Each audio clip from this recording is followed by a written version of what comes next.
Hello, in this video I want to show you how to fix the problem when you can't find any games on a Google Play Store on a TECNO Camon 18 Premier.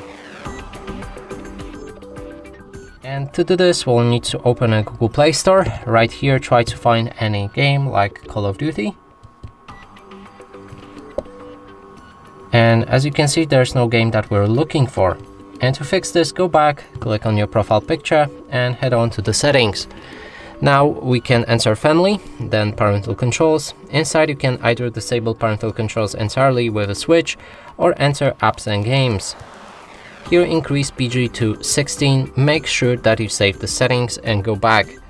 Look for the game again and it should be right here available to install. And that's it for this video, hope you like it, please consider subscribing to our channel, leave a like and a comment below.